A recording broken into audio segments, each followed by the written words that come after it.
देह प्राण के बिना कैसे रह पाएगी। दशरथ पिता हैं, केवल पिता, मगर उन्हें यह ज्ञात नहीं कि राम केवल पुत्र नहीं है, वो तो जगत उद्धारक हैं। उनका तो इस धरती पर आगमन ही एक विशेष उद्देश्य से हुआ है, और उस उद्देश्य की पूर्ति तक जो भी होगा उसे सबको सहना होगा। दशरथ को भी मैं जानती हूं। आज जो हो रहा है वो तो उस महान कथा का प्रारंभ है जिसे संसार सदैव दोहराता रहेगा। मुनिवर, मैं रघुवंशी हूं। मेरे द्वार से आज तक कोई रिक्त हाथ नहीं लौटा है। आप तो मेरे पूज्य हैं। कहिए, आप मुझसे क्या चाहते हैं? मैं आपके लिए क्या कर सकता हूं? उन राक्षसों के वध के लिए मैं आपसे आपके पुत्र राम को मांगने आया हूं। मुझे राम दे दीजिए।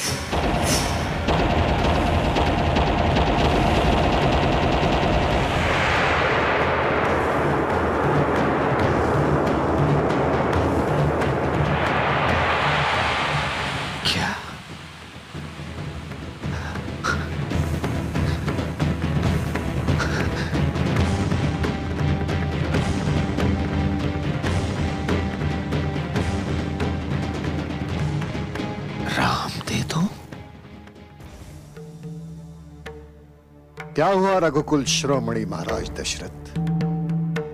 आपको देखकर तो ऐसा लग रहा है जैसे मैंने सर्प से मणि, सूर्य से किरण या फिर मछली से जल में ना रहने का अधिकारी मांग लिया हो। आपने सत्य कहा मुनिवर। सर्प कदाचित मणि के बिना जीवित रह सकता है, मछली भी बिना जल के जीवित रह जाए, संभव है। किंतु दशरथ राम के बिना? राम के बिना? महाराज दशरथ, राम वीर है, क्षत्रिय है, रघुवंशी है, और आपने तो उसे किसी कृपण साहूकार का धन बना दिया है जिसके बिना कृपण मर जाए। राम धन है ऋषिवर। इस दशरथ का जीवन धन है। जैसे जीवन के चौथे पन में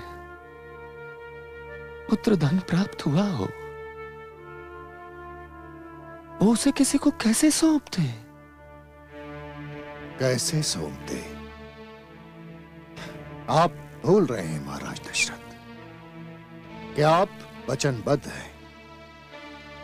आप ही ने कहा है कि आपके द्वार से कोई भी याचक खाली हाथ नहीं जाता। किंतु मुनिवर, तब मुझे यह कहा गया था कि आप मुझसे मेरे प्राण ही मांग लेंगे। अच्छा, तो अब एक नई परंपरा प्रारंभ होगी कि याचक सामर्थ्यवान व्यक्ति से पूछेगा कि उसके दान की क्षमता क्या है। आपके पूर्वज महाराज हरिश्चंद्र ने स्वप्न में दान मांगा हुआ अपना सारा राजपाट, आपकी ये अयोध्या मुझे प्रत्यक्ष में प्रदान कर दी। उन्होंने मुझसे ये नहीं कहा कि स्वप्न स्वप्न होता है। क्या आप उन महाराज हरिश्चंद्र के वंशज हैं? क्या आप उन महाराज रघु के वंशज हैं जिनके शत्रु ने उन्हें बड़ी चतुराई से रण क्षेत्र में निहत्था बुलाया और वो वीर बिना अपने प्राणों का भय किए चला आया? क्या आप रघुवंशी हैं जिनके लिए सारा विश्व कहता है कि रघुकुल रीति सदा चली आई, प्राण जाए पर वचन न जाए?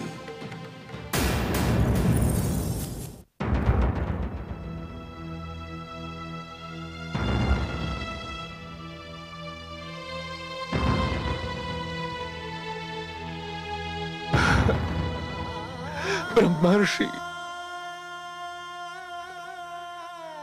मैं वचन हार चुका हूं ब्रह्मर्षि, मैं वचन हार चुका। किंतु इस दीन दशरथ पर दया कीजिए ब्रह्मर्षि। आज कुछ क्षण पूर्व दशरथ के नेत्रों को राम के दर्शन प्राप्त हुए। कुछ क्षण पूर्व प्रतीक्षा के तपती मरुभूमि में कुछ पल के लिए पुत्र मिलन की स्नेह वर्षा हुई। मुनिवर, मेरी समस्त सेना स्वयं मैं इस अभियान में आपके साथ चलते हैं। मैं आपको वचन देता हूं। नहीं, अब मैं कोई और वचन सुनना नहीं चाहता। जो राजा अपने पहले वचन का मान नहीं रख सका हो, उससे दूसरा वचन लूं? नहीं महाराज दशरथ, मुझे तो इसी समय आपका निर्णय सुनना है। क्या आप मुझे राम को देंगे या नहीं? हे प्रजापति ब्रह्मा, हे पालन करता भगवान विष्णु, हे कुल पुरुष भगवान सूर्य, ये कैसी परीक्षा है, ये कैसी परीक्षा है। महाराज दशरथ, इसे आप परीक्षा कह रहे हैं? सत्य तो यह है कि आपके विवेक रूपी चंद्रमा को आप ही के राहु रूपी मोह ने निगल लिया।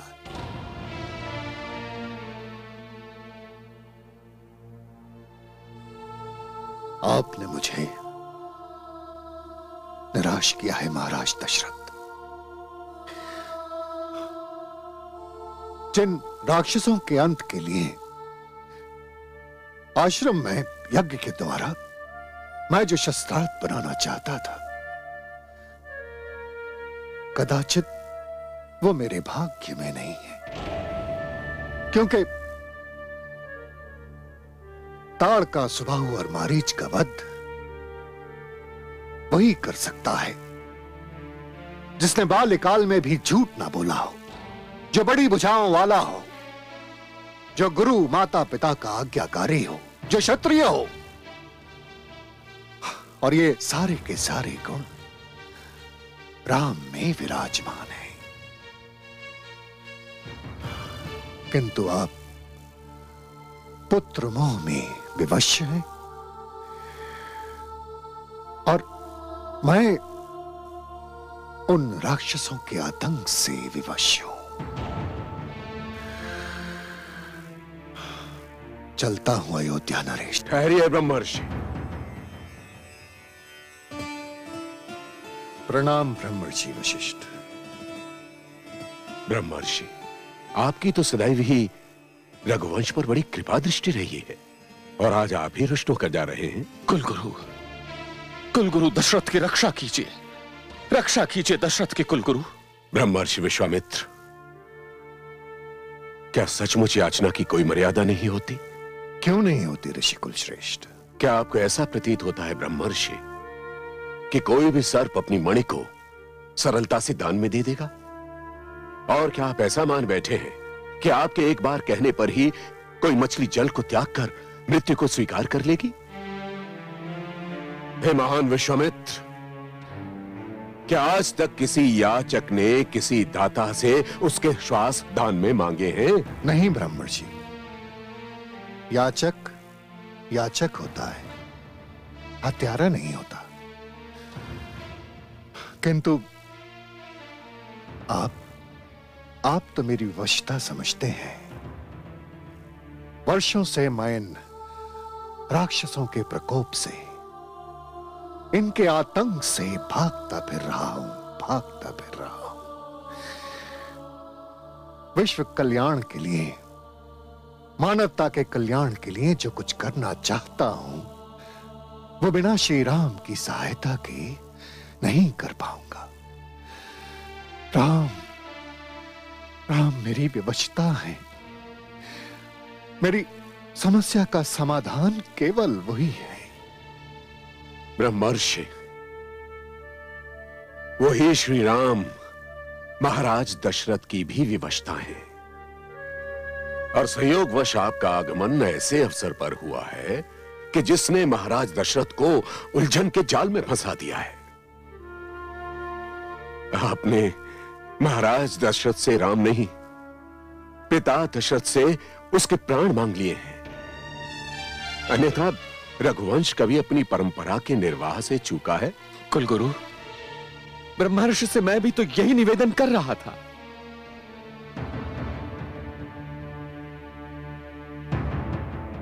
अयोध्या नरेश, कुछ समय के लिए आप राम के पिता से चक्रवर्ती सम्राट दशरथ बन जाइए। तनिक सोचिए, ताड़का, सुबाहु और मारीच जैसे राक्षस जाने कितने ऋषि मुनियों को मारकर उनका रक्तपान कर चुके हैं। आपके ही अधिकार क्षेत्र में विश्वामित्र जैसे साधक और तपस्वी अपनी तपस्या नहीं कर पा रहे हैं।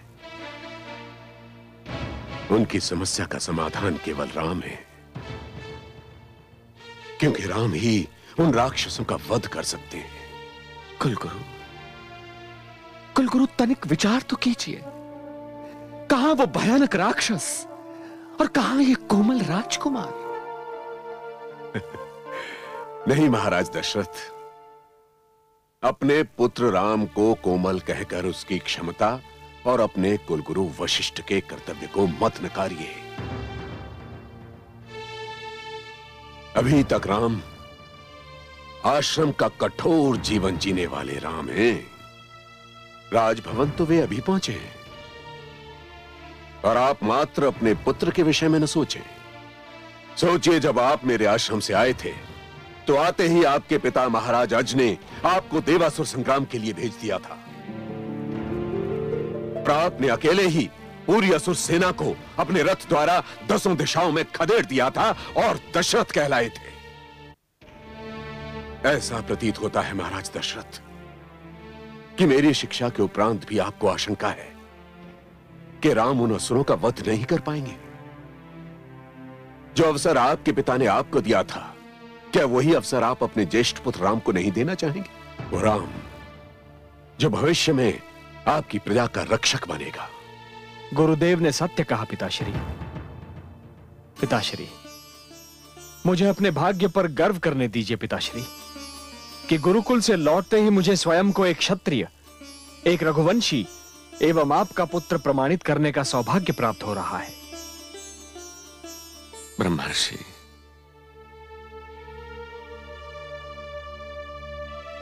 ब्रह्मर्षि मुझे क्षमा कर दीजिए। आपने सत्य कहा था कि मेरे विवेक पर मेरे मोह रूपी राहु ने ग्रहण लगा दिया,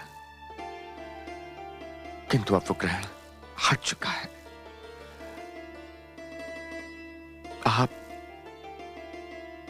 आप मेरे इस पुत्र राम को ले जाइए, ले जाइए मेरे राम को। महाराज, धन्यवाद। ब्रह्मर्षि, आयुष्मान भव। महाराज को आने में जैसे ही विलंब हुआ, हम सब ने यही निर्णय लिया कि हम यहीं आपके दर्शन करेंगे, क्योंकि महामंत्री सुमंत ने कहा था कि आप यहां रात्रि विश्राम भी नहीं कर सकते। हाँ महारानी, मैं आप सबसे क्षमा चाहता हूं कि आपके इस पूर्ण चंद्र को अपने साथ ऐसे अवसर पर लिए जा रहा हूं जबकि वर्षों बाद आपकी ममता के आकाश पर उदित हुआ है। गाधि तनय धनु वेद्या पाए, सीखहु राम चरण सिर नाए। धन्य करहु मोहि मुनिवर ज्ञानी, एवमस्तु बोले मुनि मानी। एवमस्तु बोले मुनि मानी।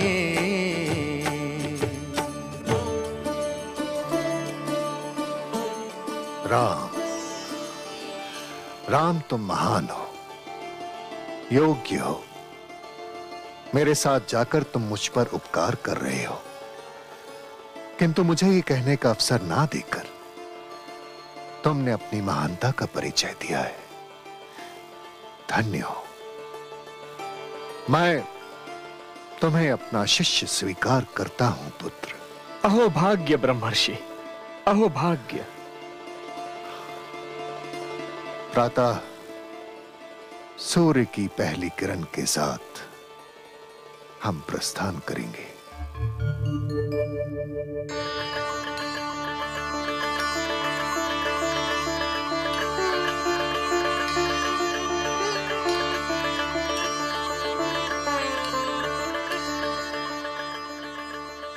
कौन?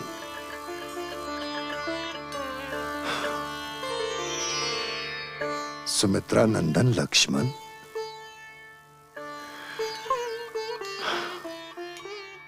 तुम्हें सारी सिद्धियां प्राप्त हों वत्स। ब्रह्मर्षि, मेरे जीवन की एकमात्र सिद्धि प्राप्ति भ्राता श्री राम के साथ उनकी छाया बनकर चलना है। बड़ी सुंदर बात है। अनुज हो तो ऐसा जो ज्येष्ठ भ्राता के पीछे पीछे चले, उनके मार्ग का अनुसरण करे। मैंने आज तक यही किया है। मैंने कल ही गुरुदेव वशिष्ठ को गुरु दक्षिणा में यही वचन दिया है कि मैं भ्राता श्री राम के साथ उसी प्रकार रहूंगा जिस प्रकार शरीर के साथ छाया रहती है। पुत्र, तुम्हारा भ्रातृ प्रेम उदाहरण योग्य है। ब्रह्मर्षि, यदि आपने मुझ पर कृपा दृष्टि नहीं की तो मेरा संकल्प टूट जाएगा, मेरा व्रत समाप्त हो जाएगा। ऋषि श्रेष्ठ। सुमित्रा नंदन, मैं तो किसी भी प्रकार से तुम दोनों भ्राताओं के बीच में नहीं आ रहा हूं। ऋषि श्रेष्ठ, आप मेरे भ्राता श्री राम को अपने साथ वन में लिए जा रहे हैं। जब तक आप मुझे भी अपने साथ आने का आदेश नहीं देंगे, मेरे भ्राता अपने साथ मुझे नहीं ले जाएंगे। वत्स। ऋषि श्रेष्ठ, आपने पिताश्री से केवल मेरे भ्राता को मांगकर मेरे संकल्प को संकट में डाल दिया है। मेरे वचन की रक्षा करें ऋषि श्रेष्ठ, मेरे संकल्प की रक्षा करें। उठो, उठो वत्स। तुम भाइयों का स्नेह देखकर हृदय प्रसन्नता से भर गया है। मैं तुम्हें अपने साथ ले तो चलूं, किंतु मैं धर्म संकट में हूं। तुम्हें तो महाराज अपनी माताएं एवं स्वयं राम से अनुमति लेनी होगी। मैं उन्हीं से अनुमति लेकर, उन्हीं के कहने पर आपसे विनती करने आया हूं। धन्य हो पुत्र। कदाचित ईश्वर की भी यही इच्छा है। जाओ, अपने चलने की व्यवस्था कर लो सुमित्रा नंदन। ब्रह्मर्षि, ब्रह्मर्षि, आपका ये उपकार सदैव ऋण की भांति रहेगा। तेजस्वी भव।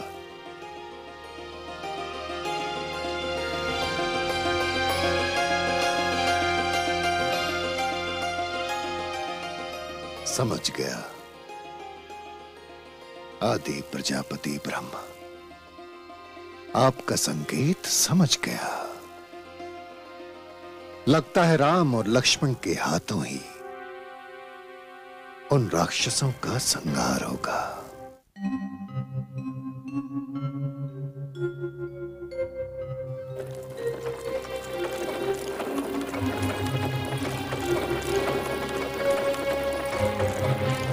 सारथी, रथ रोको। हे राम, ये वन देख रहे हो? ये वन जो कभी ऋषियों का मनपसंद स्थान और मानव संस्कृति के उत्कर्ष का सबसे बड़ा गढ़ था, आज एक ऐसे स्थान में परिवर्तित हो चुका है जहां असभ्यता और दानवता की सीमा प्रारंभ होती है। यहां नित्य दिन मानवता दम तोड़ती है। यही वो निर्दयी राक्षसी ताड़का रहती है, जो शांति प्रिय ऋषियों को आतंकित करती है। हे राम, वो नरभक्षिणी ऋषियों को मारकर उनका हाड़ मांस भोजन के रूप में उपयोग करती है। उस मायाविनी राक्षसी का अंत नितांत आवश्यक है राम। आपकी आज्ञा सिर माथे पर। किंतु हे ऋषिवर, ताड़का राक्षसी होने के साथ ही एक स्त्री भी है, और मुझे एक स्त्री के विरुद्ध शस्त्र उठाते संकोच हो रहा है। मुझे यह सिखाया गया है कि स्त्री अवध्य है, स्त्री का वध अनुचित है। धन्य हो पुत्र, मुझे तुम्हारे मुख से ऐसे ही बोल सुनने की आशा थी। मुझे विश्वास था कि तुम ऐसा ही कहोगे। शिष्य, स्त्री वो है जो ममता, करुणा और दया की मूर्ति है। यही स्त्री की परिभाषा है। किंतु ताड़का स्त्री के नाम पर एक कलंक है। वो निर्मम है, क्रूर है, नरभक्षिणी है। उसे स्त्री कहना स्त्रीत्व का अपमान करना होगा पुत्र। वो नित्य दिन ऋषियों का वध करती है, मानव विकास में बाधक है। उसका अंत मानव रक्षा की ओर पहला पग सिद्ध होगा। गूंज रही है गर्जना, शांति हो गए भंग। त्राहिमाम की ध्वनि सुनी, भड़के प्रभु के अंग। असुरों के संहार की मन में ली जब ठान, संकट में पड़ जाएंगे अब दुष्टों के प्राण, अब दुष्टों के प्राण। जीव ज्ञान ब्रह्म ज्ञान अथ श्री विष्णु पुराण। ओम की कथा महान, जय श्री विष्णु पुराण, विष्णु पुराण।